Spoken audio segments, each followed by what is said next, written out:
sebelumnya Lilis ya, karena ada sesuatu yang ingin Lilis tanyakan Ibu pemimpin di sekolah ini terkait dengan keputusan berdasarkan kebijakan tapi sebelum Ibu silakan kondisi Ibu. Terima kasih. Assalamualaikum warahmatullahi wabarakatuh. Saya Sri Tati Martati, Kepala SD Negeri 2 Gilmukti, Kecamatan Sidoarjo. Saya bertugas di sini sejak hampir 9 tahun. Nah, terima kasih Bu. Ini ada permasalahan yang masih anak pengen ke Ibu karena mungkin bisa dapat pembelajaran dari Ibu. Ya, siapa tahu nanti Lilis kedepannya menjadi seorang pemimpin gitu ya. Ingin menanyakan bagaimana cara Ibu untuk mengidentifikasi sebuah permasalahan dalam kategori etika dan kategori. Ibu identifikasi masalah dalam kategori etika dan etika dalam kategori moral ya. Iya. Intinya kalau kategori etika itu kita merumuskan masalahnya dulu, kira-kira yang terkait dengan norma-norma atau aturan-aturan yang ada di lingkungan sekitar kita atau yang terjadi terhadap anak-anak kita, peserta didik kita, itu etikanya seperti apa. Itu dirumuskan dulu permasalahannya sebelum diambil nanti pemecahan masalah. Begitu juga dengan masalah yang terkait dengan kategori moral. Berarti kita harus merumuskan masalah yang berkaitan dengan moral atau sikap ya, sikap perilaku. Jadi ke arah sana. Nanti kita akan bisa membedakan pemecahan masalahnya. Kalau dari segi etika berarti aturan-aturan mana nih yang dilanggar atau aturan-aturan yang mana, norma-norma yang mana yang diikuti. Begitu juga dengan moral, perilaku yang seperti apa yang diikuti dan perilaku seperti apa yang jangan diikuti. Itu menurut saya seperti itu. Oh, berarti permasalahannya kita harus tahu dulu ya Bu ya, Iya. apa itu permasalahannya, seperti Iya. apa kita ngambil keputusannya juga ya Bu ya. Iya. Tapi yang kita telaah berarti harus permasalahan itu seperti apa dulu gitu ya Bu ya. Oh, terima kasih ya Bu ya. Dan selama ini kan langkah-langkah seperti apa yang akan Ibu ambil dari prosedur seperti yang Ibu gunakan dalam menyelesaikan permasalahan tersebut. Hanya ini pengen tahu bagaimana langkahnya. Nah, Seperti apa? tadi kan kita mengidentifikasi masalah ya, permasalahan apakah di sekolah atau di mana saja. Nah, sekarang langkah-langkah yang harus diambil yang pertama mungkin mendefinisikan permasalahan itu sendiri. Tadi kita udah mengetahui permasalahannya apa. Nah, kita berikan penjelasan bahwa permasalahan itu adalah apa-apa gitu ya. Jadi permasalahannya seperti itu, jadi sudah jelas diketahui ya. Itu didefinisikan dulu. Bisa dengan membedakan antara fakta dengan pendapat. Misalnya faktanya begini, kalau pendapatnya seperti apa gitu. Nah, itu mendefinisikan permasalahan dulu ya. Kemudian mencari solusi alternatif.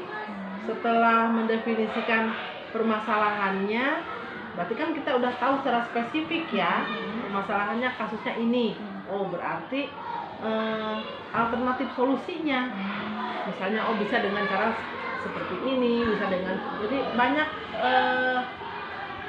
cara-cara, trik-trik atau tips-tips atau alternatif pemecahannya, alternatif solusinya ya itu. Kemudian mengevaluasi solusi tersebut yang tadi sudah kita pilih alternatif solusinya, kita evaluasi kira-kira yang mana nih solusi yang lebih tepat, mana solusi yang tidak memungkinkan, atau solusi yang mana yang kurang tepat, itu bisa kita pilih. Setelah mengevaluasi kan sudah ketahuan, baru kita menentukan solusi yang mana yang akan diambil.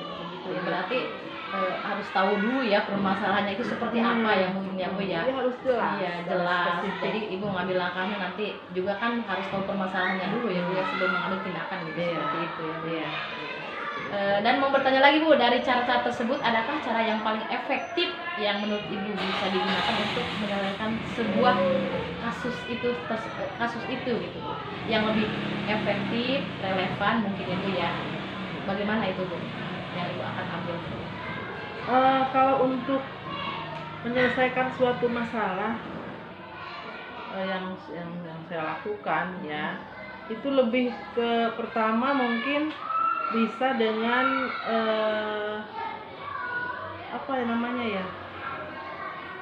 melibatkan semua personil sehingga terjadi hubungan yang akrab, yang dekat ya. Jadi hubungan yang baik. Kita bisa mendiskusikan secara langsung permasalahannya. Itu diantaranya ya. Jadi diskusikan dulu dengan semua orang yang ada di sekitar kita permasalahan yang tadi.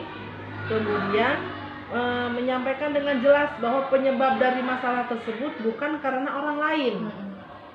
Karena kalau kita menyebutkan permasalahan itu karena orang lain, kalau penyebabnya orang lain, bisa jadi akan menanamkan sikap suudzon terhadap di antara teman sekitar ya yang ada di lingkungan itu, begitu ya.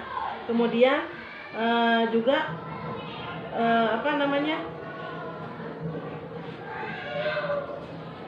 berikan kesempatan kepada semua orang untuk berkontribusi, karena semua orang yang ada di sekitar itu memiliki pemikiran dan memiliki pendapat. Jadi walaupun perbedaan pendapat, tetapi karena kalau sudah diberikan kesempatan kepada mereka untuk berkontribusi, mereka juga akan memberikan pendapatnya dengan senang hati, dengan sendirinya otomatis. Jadi tidak secara terpaksa, mereka akan mengutarakan isi pikirannya.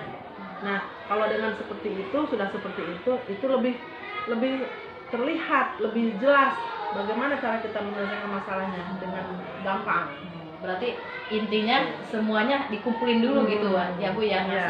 Silahkan untuk ngasih pendapat masing-masing, nanti sampai Ibu ditampung dulu gitu ya, bagaimana ini harusnya gitu ya, dan terus atas dasar persetujuan dari mereka juga gitu, seperti itu ya Bu ya. Seperti itu ya Bu ya. Dan ini lagi Bu, hal apa saja yang selama ini mungkin Ibu itu tantangan tersebut atau tantangan tersendiri di dalam menyelesaikan kasus-kasus tersebut? Mungkin ada satu hal atau satu kasus sulit untuk dipecahkan, seperti apa tantangannya itu? Mungkin ada kasus yang sangat sulit sekali yang menurut Ibu itu sulit, tapi Ibu bisa menyelesaikan gitu kasus tersebut gitu, walaupun sulit gitu ya Bu ya. Memang kalau tantangan itu relatif ya. Ada yang permasalahannya yang jelimet, rumit, ada juga permasalahan yang sepertinya gampang, tapi ternyata setelah didalami juga sulit juga ya gitu. Tetapi memang alhamdulillah selama ini tantangan-tantangannya tidak terlalu rumit, dan kalaupun ada masalah atau kasus yang sangat rumit, itu yang harus kita lakukan pertama, kita pikirkan dulu konsekuensi positifnya, juga konsekuensi negatifnya. Konsekuensi negatif itu berarti kalau saya tidak memikirkan, berarti tidak akan terjadi perubahan. Tapi kalau kita memikirkan konsekuensi positif, ini harus kita lakukan, ini harus kita selesaikan. Itu juga akan menambah energi kepada kita ya untuk menyelesaikan masalah itu. Kemudian dengan mencari solusinya ya, membayangkan jika kasus ini selesai nanti akan seperti apa gitu. Jadi bayangkan bahwa kalau kasus ini sudah selesai, tantangan ini sudah kita lalui, betapa bahagianya, kan tenang, membuat kita nyaman, itu pikiran juga tenang. Kemudian terakhir mungkin mengatur emosi ya, itu juga penting buat menghadapi tantangan, karena kalau kita emosinya tidak terkendali mungkin tidak akan terjadi dengan masalah tidak akan selesai dengan baik gitu. Ya berarti Ibu ngambil keputusan itu harus dipikir dengan matang-matang sekali gitu, dipilah-pilih gitu ya untuk mengambil keputusan yang sangat baik gitu ya Bu ya, untuk kasus yang menurut Ibu itu sulit. Kita harus berpikirnya lebih jernih lagi mungkin ya Bu ya, seperti itu. Iya, betul. Dan Bu, dalam menyelesaikan masalah ini apakah Ibu mempunyai petuah tertentu untuk menyelesaikan masalah ataukah langsung diselesaikan pada saat itu juga? Apakah mau langsung, apakah nanti gitu? Kalau Gitu, petua tidak. mungkin yang sudah senior banget ya. Kalau kita kan masih sama baru berapa tahun juga. Nah, tetapi ya hanya tips aja mungkin ya. Semua orang itu tidak lepas dari masalah, tidak lepas dari menghadapi masalah, baik di lembaga manapun itu pasti ada kasus atau ada masalah. Nah, menurut saya itu memang tergantung dari kasusnya itu sendiri ya, tergantung dari tantangannya itu sendiri. Tetapi yang terpenting kita sebagai pemimpin harus bersifat terbuka, memiliki pemikiran yang terbuka, yang bijaksana, yang loyalitas kita juga ikut menentukan ya. Terutama kita berpikiran positif terhadap teman-teman di sekitar kita. Itu insya Allah semua tantangan atau semua masalah bisa diselesaikan. Berarti harus dilihat dari kasusnya itu tersebut ya Bu ya. Kemudian selama ini ada seseorang atau faktor-faktor yang mempermudah Ibu dalam menyelesaikan kasus-kasus yang terjadi di lembaga. Misalkan ada seseorang yang membantu Ibu nih Bu ya untuk menyelesaikan masalah gitu ya. Ibu sikap tersebut ke orang tersebut itu bagaimana gitu nantinya? Membantu Menyelesaikan masalah. Ibu sangat berterima kasih sekali ya. Nanti mungkin mengasih solusi. Iya. Gitu. Jadi tadi sebagai pemimpin kita harus bersifat terbuka ya. Pemikiran tidak negatif, harus pemikiran positif. Jadi apapun yang disampaikan oleh teman, oleh rekan kerja itu pasti sangat bermanfaat. Iya. Apalagi untuk penyelesaian kasus. Jadi harus kita terima dengan baik ya. Kita beri Kesempatan. kita beri reward lah gitu ya. Apresiasi. Ya solusinya juga ada di itu tersebut ya Bu ya. Betul.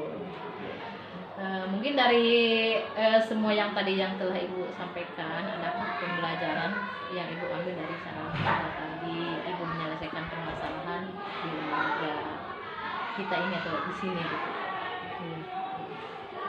Dalam menghadapi berbagai kasus atau masalah yang ada di sekolah, tentunya itu membuat menjadi pembelajaran buat kita sebagai pemimpin. Itu dari hari ke hari permasalahan itu selalu ada, tetapi kita jangan khawatir karena semua itu ada hikmahnya. Pertama, yang saya rasakan pengalaman bertambah, menambah wawasan pengetahuan, kemudian meningkatkan daya pikir kita, menimbulkan juga rasa kekeluargaan kita yang lebih erat gitu ya, rasa tenggang rasa, toleransi bersama yang di sekitar itu akan lebih erat kembali ya. Intinya semua permasalahan tidak akan semua permasalahan tidak ada jalan untuk diselesaikan, tetapi kalau kita bersama-sama membuka pikiran kita secara positif, insya Allah semua permasalahan akan diselesaikan dengan baik. Pasti ada jalannya Bu ya. Iya. Kesimpulannya kita tidak boleh takut dengan masalah yang akan kita hadapi, yang akan datang gitu. Kita ini aja, tenang aja, intinya nyantai. Semua permasalahan pasti ada penyelesaiannya. Iya, karena setiap hari setiap manusia pasti menghadapi masalah. Iya. Tapi jangan khawatir, jangan takut, pasti ada jalan keluarnya. Asal kita mau mencari solusinya. Mungkin hanya itunya Bu ya. Ya. Dari penyampaian Ibu, Liz bisa menyimpulkan atau menganalisis, bisa bermanfaat juga. Mudah-mudahan dari jawaban Ibu tersebut insya Allah bisa diterapkan juga. Ibu kan sebagai pemimpin di sini, sebagai pemimpin kan harusnya bijak sekali ya Bu ya untuk mengambil keputusan yang sangat bijak. Itu harus diremkan dengan semua orang ya Bu ya. Intinya kita harus sama-sama ya Bu ya menyelesaikan masalah tersebut. jangan saling menyalahkan. Ya, jangan saling menyalahkan juga ya Bu ya. Semuanya berarti sama gitu ya Bu. Iya. Iya. Mungkin hanya itu aja mungkin ya Bu ya. Ibu juga mohon maaf. Iya. Hanya yang itu yang bisa Ibu sampaikan. Iya. Mohon maaf sekali, mungkin di luar sana atau di pengetahuan yang lain atau di kesempatan yang lain mungkin akan lebih bertambah lagi. Ya. Amin. Terima kasih banyak ya Bu Ya, ya. sama-sama. Terima kasih. Ya.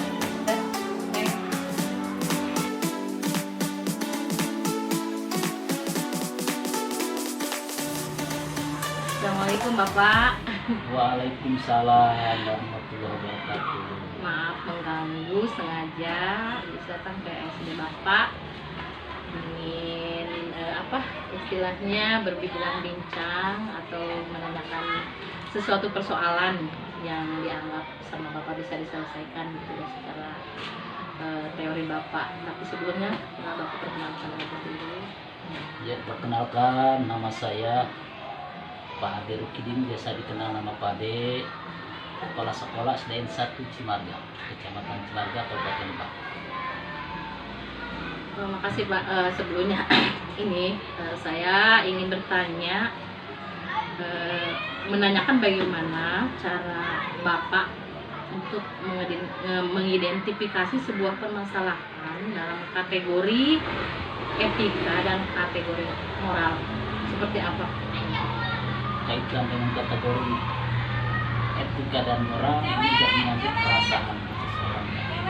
Jadi ada beberapa cara yang menurut saya. Pertama, mengenali bahwa ada nilai-nilai yang saling bertentangan. Kedua, menentukan siapa yang terlibat dalam situasi ini. Yang ketiga, kumpulkan fakta-fakta yang sesuai dengan situasi ini. Keempat, buat keputusan. Dan selanjutnya lihat lagi keputusannya secara dengan kesehariannya dan mengadakan refleksi.